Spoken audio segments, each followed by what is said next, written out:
Iris, and this is an absolute beginner's crochet lesson where I'm going to show you how to start with a slip knot, make a chain, and then cast off at the end of it.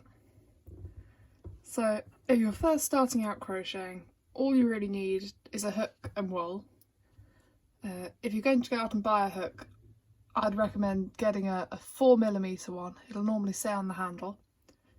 You can get all sorts of sizes of crochet hook, but 4 is a good starting point if you're only going to get one. If you want, you can get a set and it'll have lots of exciting colours and sizes. But those will be more important once you're experimenting with different types of wools. So for this sort of wool, this is a DK or a double knit. If anyone's talking about that, they just mean average wool like you'd see a cat playing with. And 4mm hook is about the right size for this. Though you could use a bigger one, you could use a 5 or a 3, you get a different tension. So your finished item might come out a bit bigger or a bit smaller. So for most crochet things, you want to start out with a slip knot. And the way you do that is you're going to make a loop with the wool, and then you're going to take the end that's on top and you're going to feed it through the loop and pinch and pull.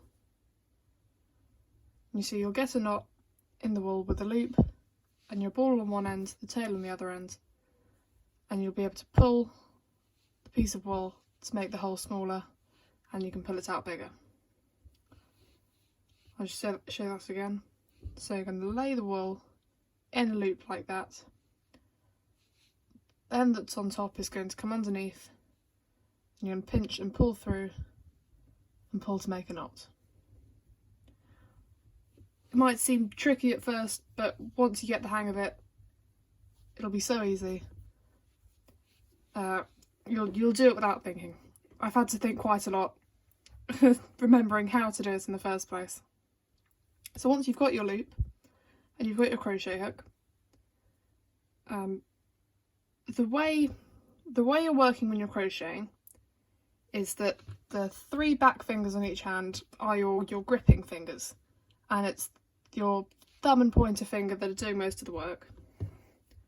So in your right hand, you're going to grip the crochet hook with those 3 fingers, and then it's going to be the job of these 3 fingers to be keeping a tension on the wool that's attached to the ball. So I'm going to hold it like that, and I'm just going to stick the crochet hook through the loop and pull it tight, not too tight. It should be able to slide up and down, but there shouldn't be much of a gap. We want it about there to start with. So you've got your wool gripped in one hand and your hook gripped in the other. We're going to start making a chain. So with your pinching fingers, with this one you want to hold the knot in place. You can hold the string or you can put a finger there, and the reason we're going to do that is otherwise when we try and wrap around the wool, it'll just all spin around and you'll end up back where you started. So I'm going to pinch it still, and with the left hand you're going to wrap the wool all the way around. And so once we've got that, remember we've still got the wool gripped and the hook gripped, you're going to want to pinch the bottom loop with these fingers so you can slide it up and down without letting go of the wool in these fingers. And once you've got it pinched, you should be able to slide it up, and you might want to use this finger to help. The hook is going to pull it through the bottom loop like that. And you see, there you've got one chain. So when you're counting your chains, you can see the knot at the bottom, but that doesn't count. This would be the first chain. So then you can do it again. Remember, gripping the wool and the hook with these 3 fingers. Give it a pinch there to stop it spinning. Wrap the wool around, pinch, and guide it through the loop. This is how you'll start most crochet projects, and it'll seem difficult at first, but I promise it'll get easier and you'll get faster. The most important thing with the chain is that you're not doing it too tight. You can see I've got a good tension there. You can see there are some gaps in the... I'm very new to filming, where's the camera? There are some gaps, but it's not too tight. if you've got your thread very tight and if you're pulling it too hard, then you'll end up with a very tight chain and you'll have difficulty pulling it through, and you'll end up with loops that are too small to get your hook through when you want to come back and start crocheting in rows to make flat pieces. But at the moment you want a nice relaxed tension, so you don't want it too relaxed, otherwise your chain will be all loopy and you won't be able to do much with it. And it'll look like that.